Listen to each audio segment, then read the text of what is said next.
कहा था नहीं दे।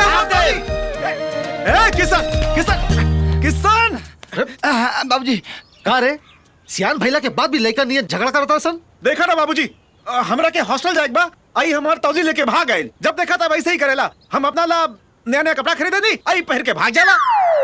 कहा ऐसा करता रे त का करे यार, ये लोग खातिर तो नया नया कपड़ा खरीद लो, हमरा खातिर कहियो खरीद ले बड़ा तो ये लोग के ना पहनी तका लंगटे घूमी। बहुत जुबान चलाता तो देव कर तौली ना दे, अरे ना दे भो, दे हमार तौली दे हमार तौली दे। अरे ना दे किसान हमार तौली दे किसान।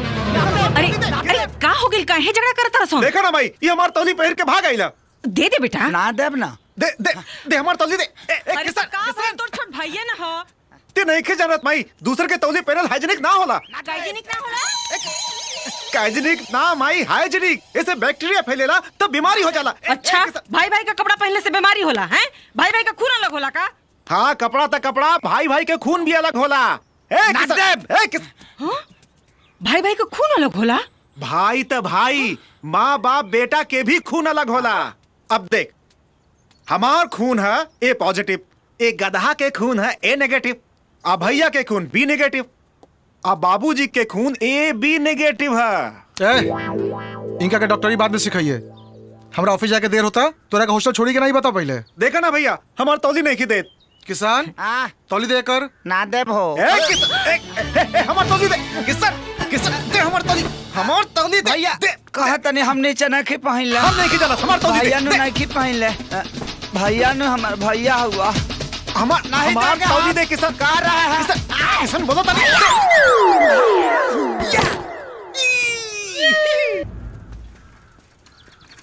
कहा जाता रे? कॉलेज जाता नहीं। का कॉलेज जाता नहीं? जब देखा पान दुकान वाला क्या खड़ा रहला है?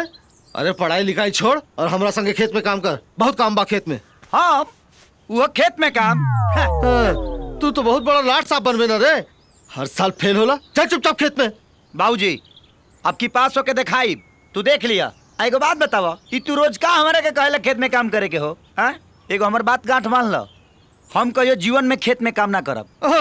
ते तो बहुत बड़ा कलेक्टर बनबे ना रे, तेज लड़का हफ्ते में चिना जाला। आज बहुत बढ़िया हक के आयल बानी। अरे ए राम के भाई, हाँ? ई जरा किसनवा के जेब वेब चेक कइल करा, ई गुटका सुटका तो नहीं के खात? आ गइल ससुरा सनी के 7.5।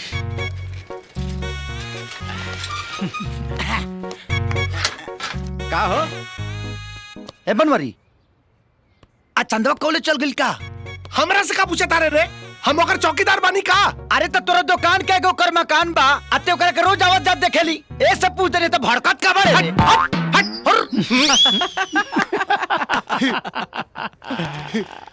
ए झगरू, ए बुधौन, एगो बात बताई। बताला?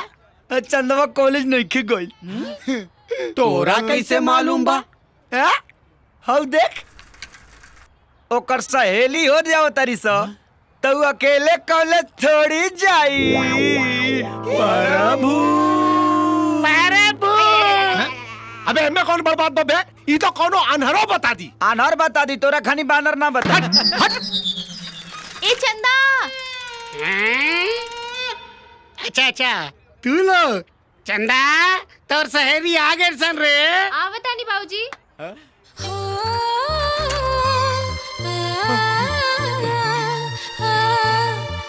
हेलो चंदा, काल बा।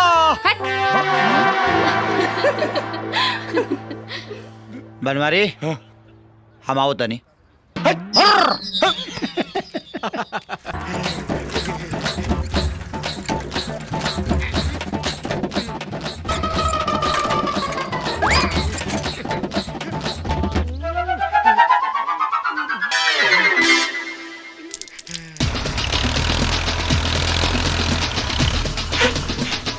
अरे जोखना, ये साइकिल कौना के हारे? अरे जोखना, ई साइकिल हमार है रे। ए जोखना, जौना के भी हो जल्दी हटावे के बोल।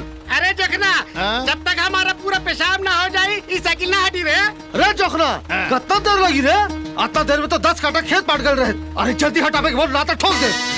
अरे जोखना, ई रोडवा कोनो के बाप के ना, जब हमार मर्जी करी तब हटाई रे।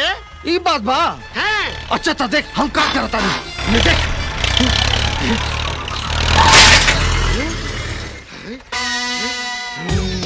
अरे रुक, अभी बताओ तारी तोरा के। अरे तू का बताइबा, हम बतावा तनी। तार टंगड़ी लेके चीजे तो भाग कर दे। अरे छोड़। अरे यार तू लोग जब भी मिलेला लड़े लगेला।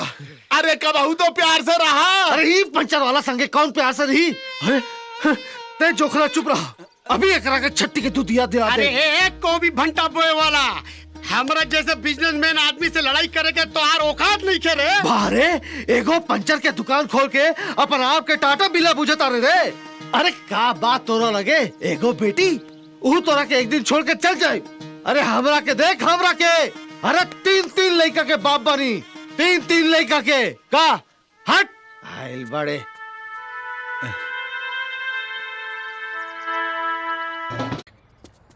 का बे बड़ा ठोक के गेल रहले ताव चंदवा नाने देला सब भाव। हने आओ, अभी हमार भाव फिक्स से कहाँ भइल बा बेटा, लागत ता गीता तो ना पड़ेला ही। और मैं स्पष्ट लिखल बा, कर्म करते रहो बेटा, फल की चिंता ना ही करो। हमार काम बा कईल कर्म और फल देहल तो ऊपर वाला के हाथ में बा। बुझली रे भगचोनहार। प्रभु ए झगरू हेने ऑनरी का भइल, तनी हमर साइकिलिया टेढ़ा करना। हो गई ओके। चंदा ए चंदा, अरे कहाँ गुजर जाता रे? हमरा साइकिल का हैंडल टेढ़ा हो गइल बा, सीधा कदा। चल सीट के धर। तैं को भी भंटा बोए वाला गोविंद प्रसाद के बेटा हुए ना रे? हाँ ता समझा दे अपने बाप के। अरे वो का को भी भंटा बोए वाला एगो मामूली किसान और हम एगो बिजनेसमैन, वो बार-बार हमसे टक्कर लेता रे। बड़ा सुंदर बड़े यार। हाँ सुंदर है रे। तार दुकान का टायर बा, का ट्यूब बा, का रिंग बा, का सीट कमर बा। बाबूजी हैं? हमके 100 रुपए चाहिए। काहे रे? हमके सहेली लोग के साथ पिकनिक पे जाए के बा। तू जा काली ले लिया। तो काल काल बोल के टरका दिला, हमार सहेली लोग आवता लोग, हमके अभी चाहिए। इला चल जा। हाय हाय का ये स्टाइल बा, लेकर स्टाइल रे। तारा मोच के का मोच बता। हाँ हाँ तनी चंदा से पूछा ना वो कहाँ जाती है। हाँ बेटी चंदा, हाँ बाबूजी। अरे पिकनिक में कहाँ जाता रू बेटी? नदी किनारे। नदी किनारे जाती है। नदी किनारे। अरे रुक, तै काहे पूछ ले रे कि वो कहाँ जाती है? तुहार बेटी चंदा ही है और जवान हो गई बिया, तो तुहार जानल जरूरी बना कि वो कहाँ होती है, कहाँ जाती है। सही बात बा। ये बात बा।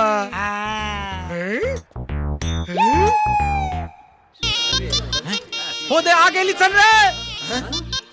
चलो चल के देखल जाओ, चलो। एक किसान सब गुस्सा में नहीं आवत रिसन, चल भागे के रे भाई। अरे रुका सा लड़की के खींच टाइम फीस साइड डाउन।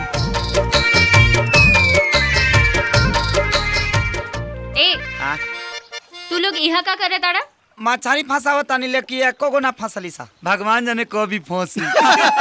चुप। देखा फालतू बात मत करो, हमनी के एजा पहले से पिकनिक के प्रोग्राम रहल, तू लोग भागा यहाँ से, भागो हटा। हटा हमनी के क्या हटी सा? हाँ तारा लोग के बैठे के बाद जा कहने कचरा पार्टी में बैठा लो, बुझाइल? बोलत तो ऐसे बड़ी जैसे कि जगह इनका बाप के है। ए हमरा बाप के नाम मतलब। कुछ भी कह चंदा, लेकिन जब तू खिसियालू तो बहुत सुंदर लागेलू। लगम ना, भगवान हमके फुर्सत से बनवले बाड़े। ओए होए होए होए होए होए तारा के फुर्सत से बनवले बड़े, हम का इंटरनेट से डाउनलोड हो कैल बनी का। डाउनलोड हो के आइल बानी के। चुप रहो, तारा से तो मुंह लागल बेकार बा। गले लग जा। ए माई माई रे, ए माई माई माई बोला। 50 किलो लुआ, 50 किलो प्याज और 50 किलो दाल लिया देनी। हाँ। और भतवानी खाते मिस्त्री के भी बहना दे देनी। अच्छा ठीक है। अच्छा सुनो, एक कन्या के सगुन का सामान बा छूट गेल रहे, ले जाके पहुंचावा। अच्छा। और रास्ता में से 1 किलो निमन मिठाई भी खरीद लिया, बुझाइल? और जल्दी आई, बहुत काम बा। या काम बन गई। कैसे? यही बहाने भौजियों के देख ले जाई। प्रभु चला सा सामान उठाओ सब। ए भाई यही ड्रेस में जाइबा, तनी बढ़िया पहन के आवा ए भौजी के देवर। आप देख हमार तेवा। अरे तनी बढ़िया पहन के यह ससुराल वाले बहुत धनिक बाटे सन, कहीं नाक ना कट जा। का भाई? अब तो हमें ही कपड़ा बजाई। काहे? हम जाई का है हम जाइब सामान उठाओ। रेडी ओके चल चल। मालकिन मालकिन ये लोग पायल दीदी के ससुराल से आइल बा लोग। हाँ आओ बेटा आओ बैठो आओ प्रणाम माँ जी। खुश रहो बैठो। बेटा तुम्हारा नाम क्या है? जी हम राम भैया के सबसे छोट भाई हैं। हमारा नाम किशन है, झागर है, बुधना है। अच्छा हम लोग साथ में पढ़ते हैं, परीक्षा भी देते हैं और हर साल फर्स्ट आते हैं माँ पीछे जी। से और इस साल भी घिंच घाच के फर्स्ट लाइए देंगे माँ जी। पढ़ाई का बहुत लोड है, दिमाग में दर्द हो गया है, ललटेन जड़ा के पढ़ते भी हैं माँ जी। टाइम बिल्कुल नहीं है माँ जी। लेकिन माई बोली ना ऐसा गुन का सामान छूट गया था तिलकवा के दिन, तो इसको पहुँचाओ। तो हम सोचे कि चलो भाई टाइम निकाल के चलते हैं और हम आए हैं लेकर, और इसी बहाने भौजी को थोड़ा देखियो लेंगे ना। ठीक है गोवर्धन, जी ये मालकिन। शगुन का सामान है, इसे अंदर ले जाकर रख दो संभाल के। ठीक बा। अरे ये कचरा लेके कहाँ जा रहे हो? रखो यहाँ पे। दिखाओ क्या है इसमें। बहू ये शगुन का सामान है, इसे अंदर ले जाकर देखो। इसमें देखना क्या है माँ जी? सड़ा हुआ मेकअप का सामान ही तो है, कोई खजाना थोड़ी ना है। चल रहा है नाश्ता तो करके जाओ बेटा। माँ जी। अब राउंड नाश्ता वही दिन करब जहिया बारात लेके आई। ऐसे कैसे जा रहे हो? अपनी भाभी से तो मिल लो। अब भाभियो सोह दिने मिलब जहिया बारात लेके आई, और ऐसे भी उकरा मुंह में कोनो खजाना नहीं खेला।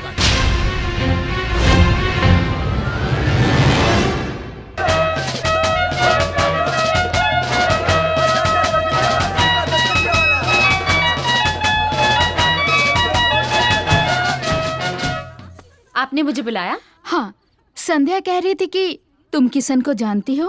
हाँ दीदी, अच्छी तरीके से। तुम उसी के गांव में रहती हो? नहीं दीदी, वो हमारे पड़ोस के गांव में रहता है। अच्छा, कैसा लड़का है वो? एक नंबर का लफंगा है। मुझे भी ऐसा ही लगता है।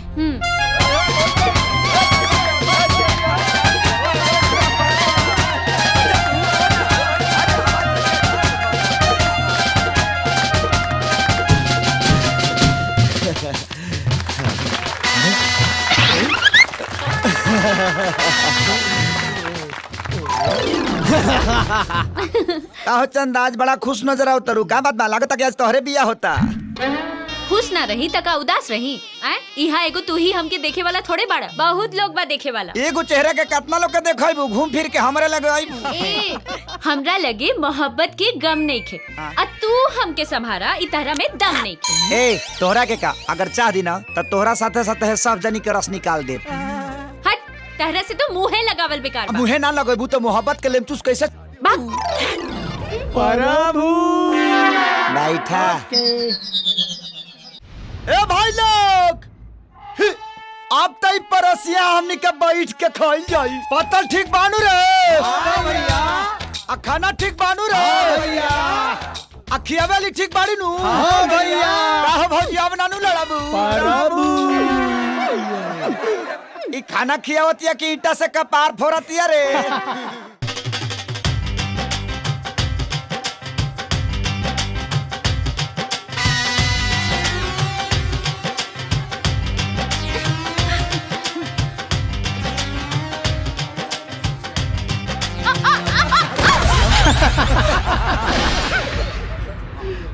अरे बेटा उठा। हटो।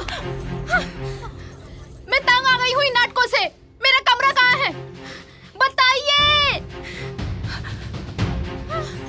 पायल पायल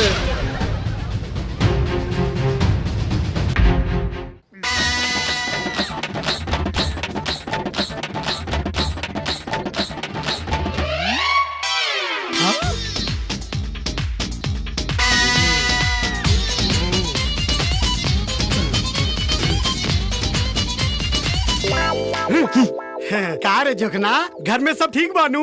ठीक बा। है सुननी हाँ, नया पतो आइल बाड़ी, घर में सब ठीक बानू? का बात करता रहो, काहे ना ठीक रही? अरे हमार पतो तो लाखों में एक भी है, लाखों में। अरे ना ना, हमारा गांव में एक आदमी करोड़ों में पतो ले आइल बाड़े। मर्सिडीज में सर दे आई और स्कूटर में फर दे चल गई। का रे ये केकरा के सुनाता रे? अरे सुनाबे के का बारे झंटा, समझदार खातिर इशारा काफी होला। कार जोगना हम ठीक कहा तनी ना। अरे चुप रहो पोखरा। अब देख लड़कन के कमाई खातिर बाहर जाके पड़ी की ना। अब एकर मतलब ई त ना होला कि लड़का अपना माई बाप के भुला जाइए सन। हैं? अब घटिया आदमी के घटिया सोच का रे जोखना। अरे जाना भोई भोई करे आइल बड़ा तो भोई भोई करा। अरे हमार माथा काहे खराब कइले बड़ा? अरे हम तोरा के बाद में देख ले रे। अरे तू हमारा का देख मेरे हम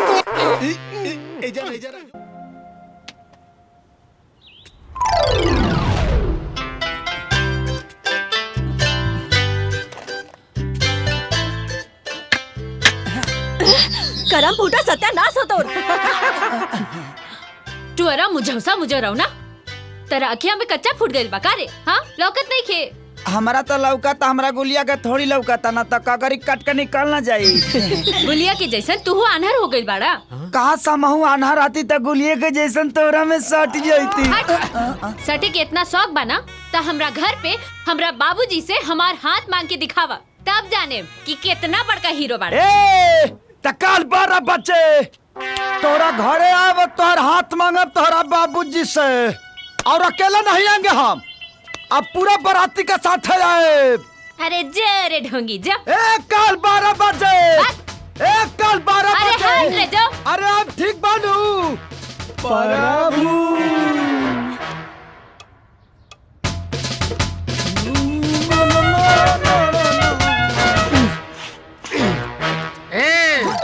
काहे आल बड़े रे?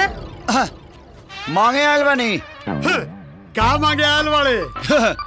पहले ही बताओ जो मांगे तो दे देबो। अरे पहले तू ये बताओ कि का मांगे आल बड़े रे? अगर बता देब ना तो तोरा बुखार लग जाई, तड़फड़ा के ही गिर जाइबो। बताए के बात बता ना तो भाग यहाँ से। मांगी देबो सही में। अरे पहले ही बता ना का मांगे आल बड़े रे? हम तो चंदा मांगे आयल अच्छा बनी। तो चलो मांगे। हट। अरे तो इतना हिम्मत ते हमरा से हमार बेटी के मांगे आल बड़े? अरे ना मार दे, हम तो दुर्गा पूजा के चंदा मांगे आयल बनी। दुर्गा पूजा के चंदा मांगे आल हैं? अभी दुर्गा पूजा का बार है? तो दे दे हमनी के मना लेब संग। अरे तू भाग जा, हम कोनो चंदा ना दे। हम तो चंदा लेके रहब, हम लेके रहब, हम लेके रहब, हम लेके रहब, हम लेके रहब। भाग गइल। तय का देखता रहे, चल भीतरी।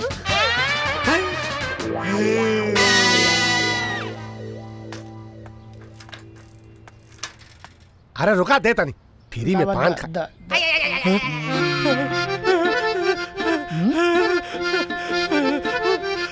प्रभु प्रभु।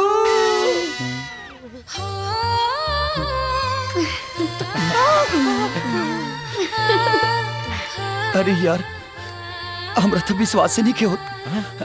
आज पहली बार चंदा हमरा के देख के हंसल बड़ी। पगलाइल बड़े कार है?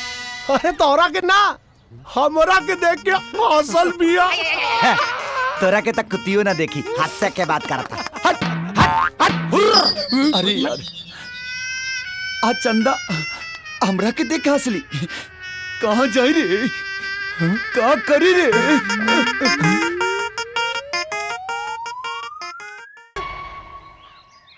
अरे सुनो तारू हो काजी? अरे किसनवा अपना रिजल्ट के बारे में कुछ बतावलस का? ना हमरा के तो कुछ नहीं के बतौले।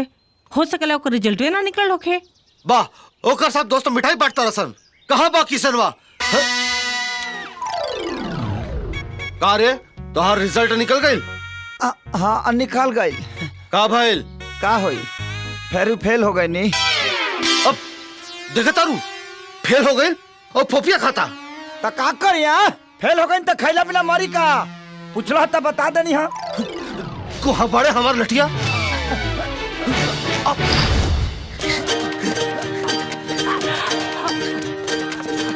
ए किसनवा चुपचाप हमार लठिया दे दे रे। रुक आज बताओ तनी तोरा के हमने के फेल भइले के रिकॉर्ड तो बनिए गइल हो। ए किसनवा बार बार फेल होला तब तोरा शर्म ना आवेला। अब तोर पढ़ाई लिखाई छोड़ा के तोरा से खेते जुतवाई। जब कह रहा है कि खेत में काम नहीं करेंगे तो नहीं करेंगे। अच्छा ले बाबूजी देखिए, हमको घर में ले जाके खूब मारिए ना, लेकिन के सामने मत मारिए। अरे करिए के देखे के चक्कर में तब फेल हो जाले रे। हम कह रहे हैं कि महिलाओं के सामने मत मारिए, हमारा भी प्रतिष्ठा है। अरे बाहर है तो प्रतिष्ठा। तो कह रहे हैं ना। बाबूजी बाबूजी हम पास हो गए नहीं बाबूजी, पूरा कॉलेज में फर्स्ट आइल बानी बाबूजी। वाह देख ये फर्स्ट आइल बा आते फेल हो जाले। तो कहे नहीं फेल होंगे हम, हमारे ऊपर सब लड़की समाज का लोड है, इनका ऊपर कल्ची का लोड है। बारे बहुत तू मुख्यमंत्री के इलेक्शन लड़ता रहे ना रे। ए बाबूजी माई। अरे कहे इतना चिल्लाता रहे रे? का भाई? हाई देखा, सोहन भैया के पार्सल आइल बा। पार्सल अरे तो देखत का बाड़े, खोल जल्दी खोल। खोला तानी ना। खोलना था। अरे एमे तो चिट्ठियो बा। पढ़ ना बेटा, पढ़ का लिखल बा। पूजनीय बाबूजी प्रणाम। माई के चरण छू के प्रणाम। खुश रहा सोहन भैया। वो खुश रहा।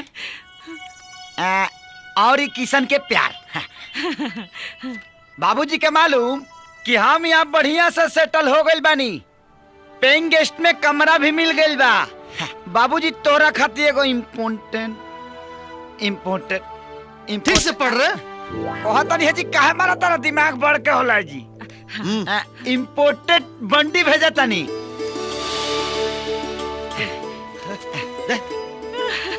अरे आगे पढ़ना।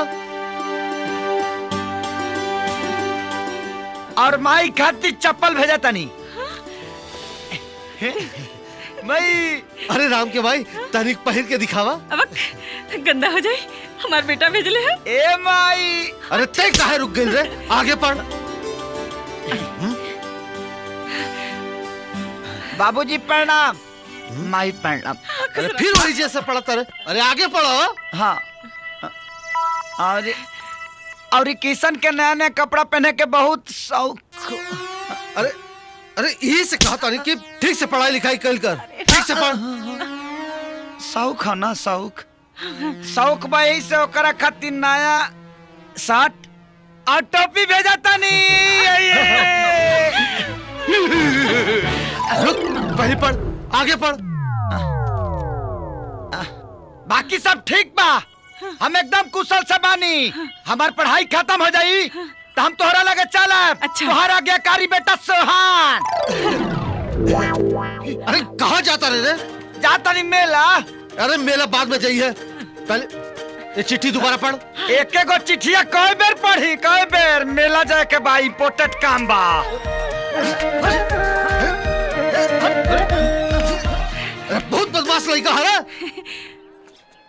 ए चंदा, सलमान के फोटो लेला। अरे हट, हमके तो अजय देवगन पसंद बा। भैया एगो अजय देवगन के फोटो दाता। ई चंदा एगो हमरो फोटो लेला। का हम अजय देवगन से कम थोड़ी बनी। ईला आ गईले जोकर जैसन कपड़ा पहन के अपना आपके अजय देवगन समझता रे। अरे एक बार आजमा के ता देखा, अजय देवगन के बुला जेबू। छोड़ हमारा हाथ। एक बार धैले। हमारा हाथ छोड़। पहली बार धैले बनी, धैले रह। चुपचाप छोड़ दे। ए चंदा, बहुत हंसी मजाक हो गई। अब हम तोरा से बहुत बहुत बहुत इम्पोर्टेंट बात कराइल बानी। हम भगवान के साक्षी मान के कहा तानी कि हम तोरा से बेइंतहा मोहब्बत करीले। उठ, हमहू तरह से एगो सच सच बात कर देता नहीं। हंसी मजाक जब ले रहे तब ले ठीक रहे, ओकरा से आगे बढ़े की कोशिश मत करो। जाने तड़ा हमार पसंद का बा? हमार पसंद बा मोटर गाड़ी में घूमे वाला, अंग्रेजी बोले वाला जीवन साथी। अते ते बाड़े देहाती गवार लेगा। हमार सपना देखल छोड़ दा, तो हार हमार मिलन कबो नहीं किए हो सकत।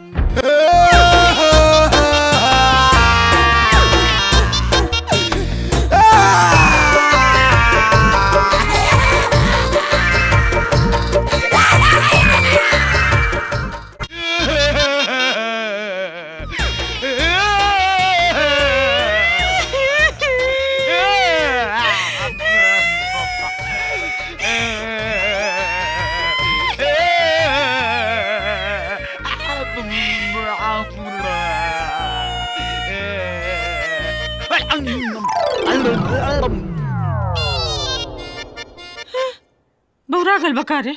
का हो बनवारी भाई, आज तो कमाल हो गई यार। चंदा के सहेली आ गल बाड़ी सन, बाकिर किशन के अता पता नहीं के। तोनी के पता ना का? अरे काल मेला में चंदा जवन बेइज्जती कैला किसनवा के। अरे ओकरे बाद कहीं पड़ल हुई गम में रम लड़ावत। अच्छा अब एक बात बता बस, चंदा से के कर यारी, किसनवा के बनवारी? बनवारी हल्ला ए बनवारी भाई आ गईले हमनी के किशन कन्हैया। का हो भैया? दुनिया में एक से एक बेशरम देखनी भाई, लेकिन एक किसनवा जितना बेशरम आदमी आज तक ना देखनी हम। अरे काल मेला में चंदा इतना घनघोर बेइज्जती कैला से कर, फिर भी ना सुधरल। भाग भाग चौनार, प्यार मोहब्बत में का इज्जत और का बेइज्जती रे? सब जायज बा, उम्मीद पर पूरा दुनिया कायम बा बेटा।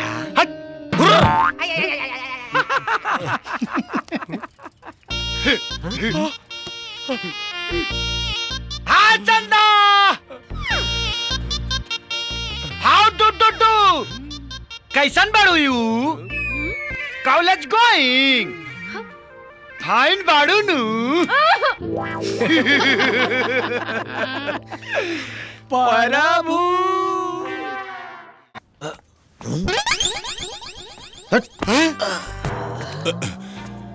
तोहार बेटी कैसन बिया? इलाज चला था। तोहार बेटा कैसन बा? इलाज चला था। सारा गांव में हल्ला हो गइल बारे कि किसन तोहरा बेटी के चक्कर चलता। ई सुन के सारा बाराती भाग गेलन सन। चंदा के बाबूजी, चंदा के होश आ गइल बा। हाँ।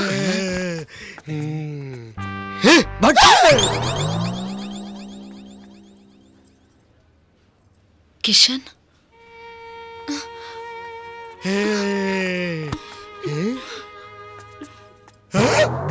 अरे हेने उन्हें कहा देखा तारू? सूझ जा बेटी, सूझ जा। अरे सूझ जा ना।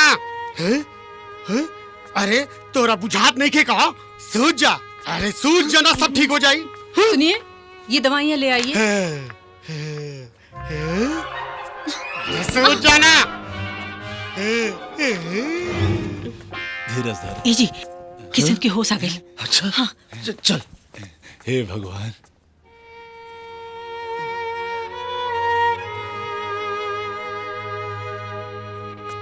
अरे अरे बेटा, ज्यादा उछल कूद मत कर बेटा, सूझ जा। आराम कर बेटा, सूझ जा। अरे सुधत काहे नहीं खेरे? अरे रुआ काहे डांटता नहीं हमरा लड़का के? अरे डांटी ना तो का करी? देखत नहीं खू, एक तो चोट लागल बा और ऊपर से लड़की देखा था। पेट में लगल बा, आँख में थोड़ी लगल बा। अरे आँख बंद कर, दोनों आँख बंद कर। आँख खोल बेटा, दोनों आँख खोल। का करता नहीं रुआ? इतना सुंदर लड़की बिया, जात बिरादरी का बिया, देखी ना तो का करी?